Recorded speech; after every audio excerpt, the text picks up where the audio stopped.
తక్షణం మన ఆదిమూలపు సురేష్ గారిని మంత్రివర్యులు వారిని మాట్లాడవలసిందిగా కోరుతా ఉన్నాం.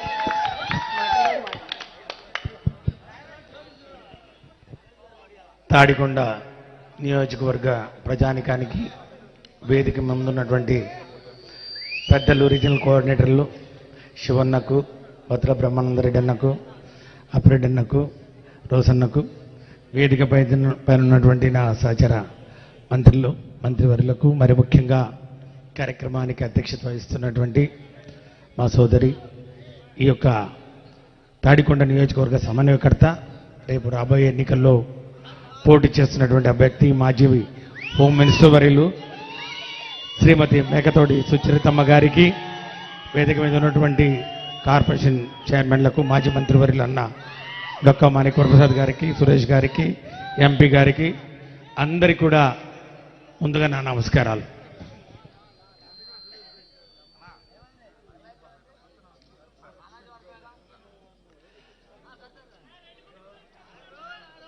మంచి నాటుకోడికి పలావ్ తిన్న తర్వాత ఇంకా ఏం తినాలనిపించదు. ఈరోజు వేదిక మీద ఉన్నటువంటి వక్తలు, ముఖ్యంగా జోగి రమేష్ అన్న, నందిగం సురేష్ అన్న, వీళ్ళందరూ మాట్లాడిన తర్వాత నాటుకోడి పలావ్ తిన్నంత ఆనందం, సంబరం. అయినా కూడా భోజనం అంతా తిన్న తర్వాత కొంచెం పెరుగన్నం తినబ్బా అని చెప్పి ఎవరైనా బతుకులు నడితే పెరుగన్నం తినాల్సి వస్తుంది. ఆ పెరుగన్నం తినే మాటలు కొన్ని 2 మాటలు మాట్లాడి ముగిస్తాను, అంతకుమించి ఏం లేదు.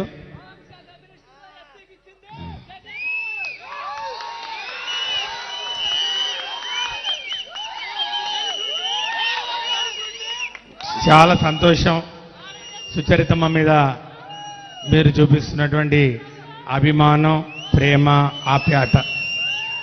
నిజంగా నేను ఒక మాట చెప్పాలా, సుచరితమ్మ కూడా గుర్తు చేసుకోవాలి ఒకసారి. వారి కుటుంబంతో మాకు 30 సంవత్సరాల పరిచయం, 30 సంవత్సరాల కన్నా ఇంకెక్కువే. వారు కొత్తగా వివాహం చేసుకున్నప్పుడు వారి భర్త గారు మేమంతా కొలీగ్స్. అప్పటి నుంచి వారు రాజకీయ రంగ ప్రవేశం చేసినప్పటి నుంచి వారికి ఒక కోరిక ఉండేది. నేను 2009లో కూడా గమనించాను, తాడికొండ నుంచి ఒకసారి పోటీ చేయాలి అని ఒక కోరిక ఉండేది ఆవిడకు.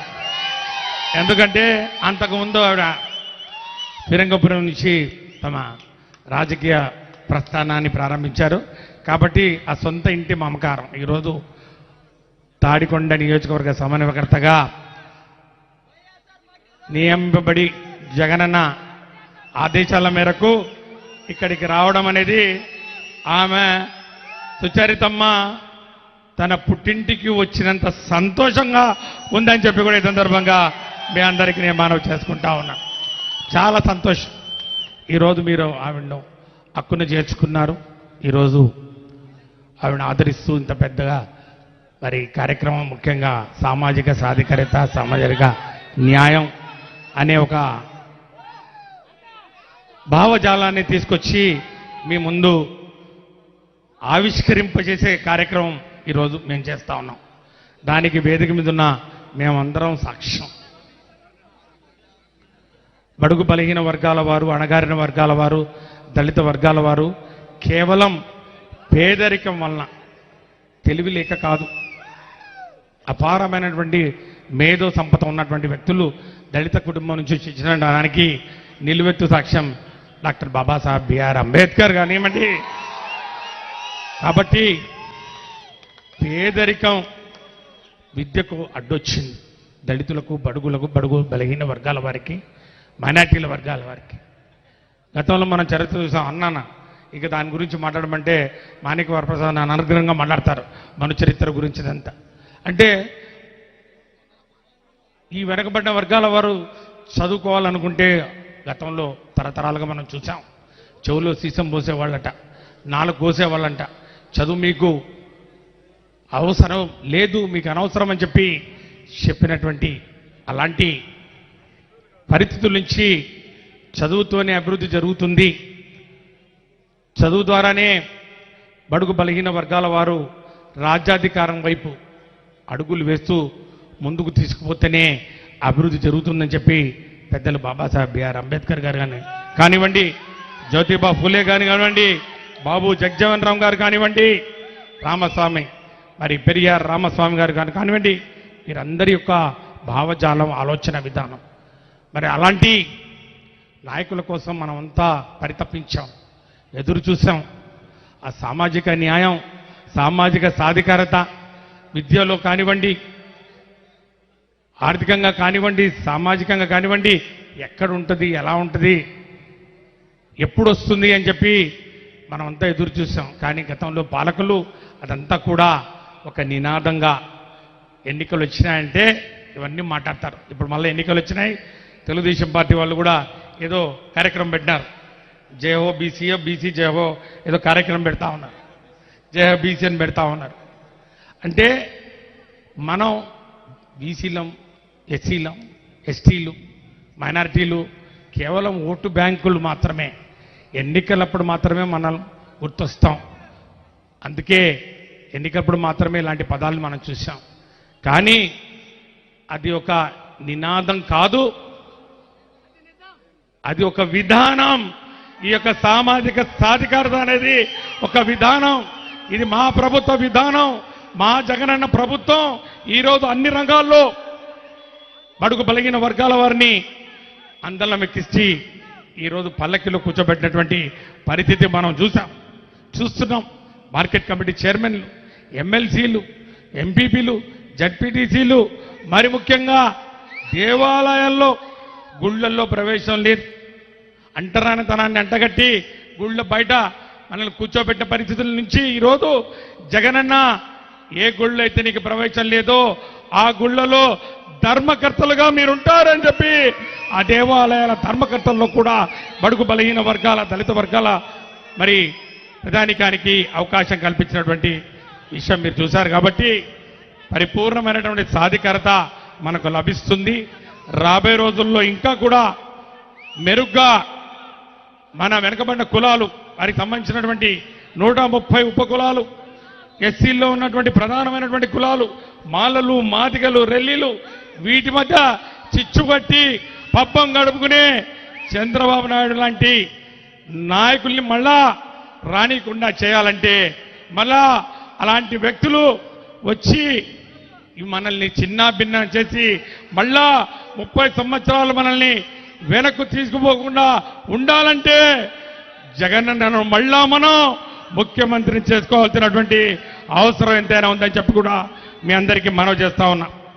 చివరగా ఒక మాట,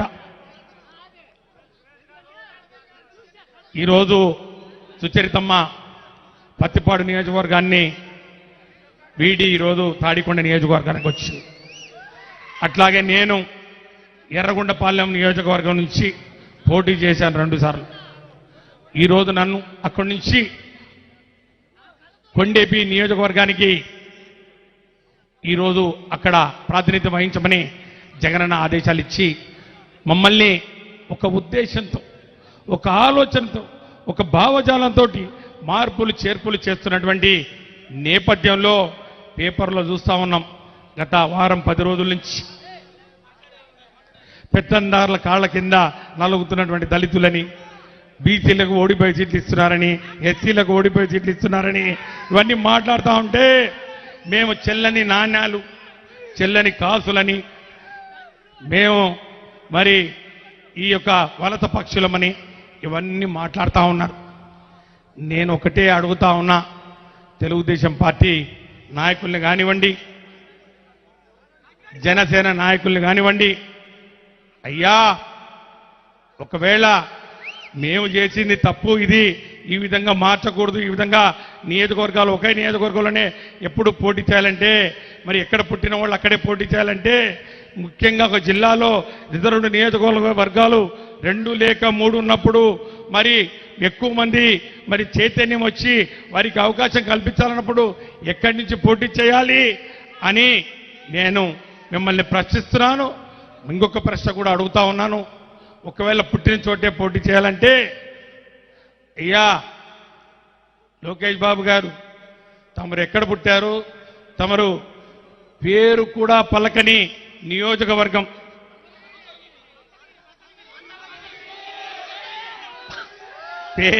పేరు కూడా పలకని నియోజకవర్గంలో తమరు వచ్చి పోటీ చేశారు. తమరు తాతగారు ఎక్కడ పుట్టారు?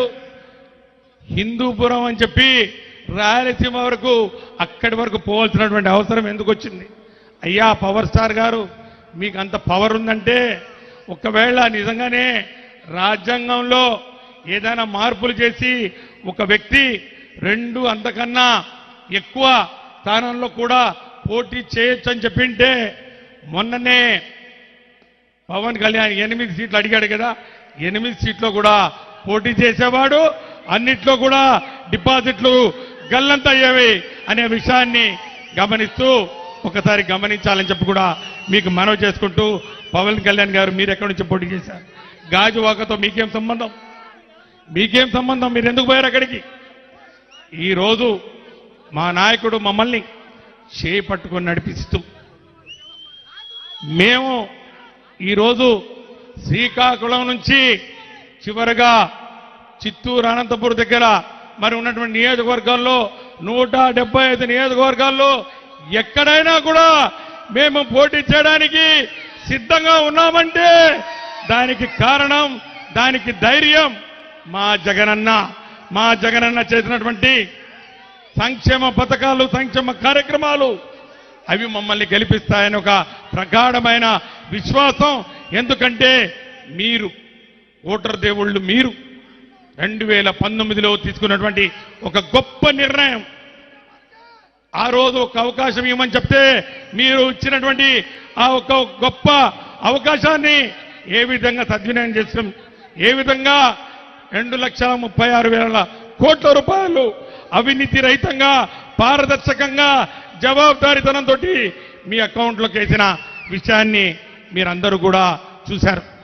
మీ కుటుంబంలో మంచి జరిగితేనే, మీకు లాభం జరిగితేనే, మీ సామాజిక వర్గం అభివృద్ధి జరిగితేనే మీరు మళ్ళా ఓటేండి అని సవినయంగా, ధీమాగా, ధైర్యంగా అడిగే ఏకైక నాయకుడు ఈరోజు మన జగన్మోహన్ రెడ్డి గారని చెప్పి కూడా ఈ సందర్భంగా మనవి చేసుకుంటూ, మేము ఈరోజు జగనన్న ముద్రించినటువంటి నాణాలం, మేము ఈ నాణాలు ఈ రాష్ట్రంలో 175 నియోజకవర్గాల్లో ఎక్కడైనా కూడా చెల్లుబాటు అవుతాయనే విషయాన్ని రేపు 2024 ఎన్నికల్లో ఈ రాష్ట్ర ప్రజలు రుజువు చేయబోతున్నారని చెప్పి కూడా ఈ సందర్భంగా సవినయంగా మీ అందరికీ మనవి చేసుకుంటూ, మంచి జరిగిన వాళ్ళని మనం హక్కున చేర్చుకోవాలి. మన బడుగు బలహీన వర్గాల గుండె తడి తెలిసిన వ్యక్తిగా ఈరోజు జగన్మోహన్ రెడ్డి గారు ఇన్ని కార్యక్రమాలు చేసిన విషయాన్ని మీరు ఎప్పటికీ కూడా మర్చిపోకూడదు. ఈ పథకాలు, ఈ సంక్షేమ కార్యక్రమాలు మనకు రావాల్సిన వాటా మనకు అందించే వరకు మన పిల్లలు ఈరోజు ఇంగ్లీష్ మీడియంలో చదువుతున్నారు.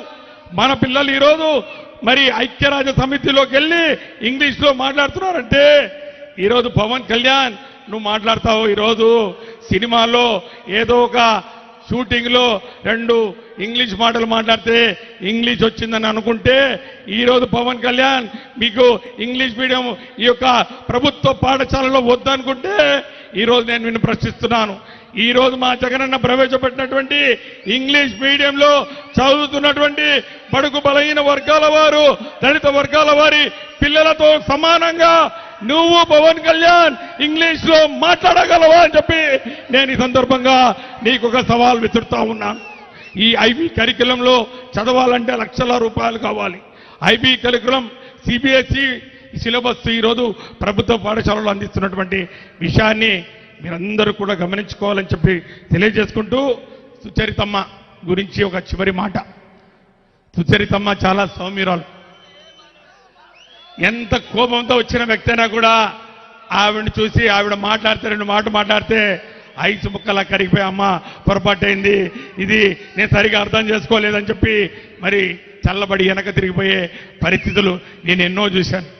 ఆవిడ నియోజకవర్గంలో హోమ్ మినిస్టర్గా ఉన్నా కూడా కొన్ని విద్యాశాఖ కార్యక్రమాల్లో నన్ను విద్యాశాఖ మంత్రిగా ఆ నియోజకవర్గానికి పిలిచి కార్యక్రమాల ప్రారంభోత్సవం చేసుకున్నప్పుడు ఆవిడలో ఉన్నటువంటి అనుకో కానివ్వండి, ఆ యొక్క ప్రజల్లో కలిసిపోయే విధానం కానివ్వండి, ప్రజల యొక్క సమస్యలను తెలుసుకునే విషయంలో కానివ్వండి ఆవిడకు ఆవిడే సాటి.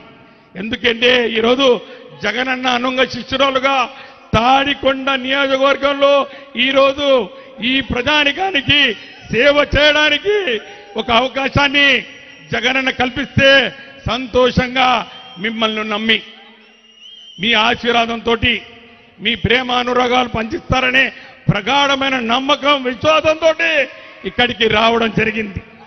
ఈ ప్రాంతంలో ఈ తాడికొండ కానీ మంగళగిరి కానీ నియోజకవర్గం నడిబొడ్డున దళితులు బడుగులు బలహీన వర్గాల వారు ఉండకూడదు, ఉంటే సామాజిక సమతుల్యం దెబ్బతింటుంది అని చెప్పినటువంటి తెలుగుదేశం పార్టీ అభ్యర్థులకు మీరు బుద్ధి చెప్పాల్సినటువంటి సమయం ఆసన్నమైంది.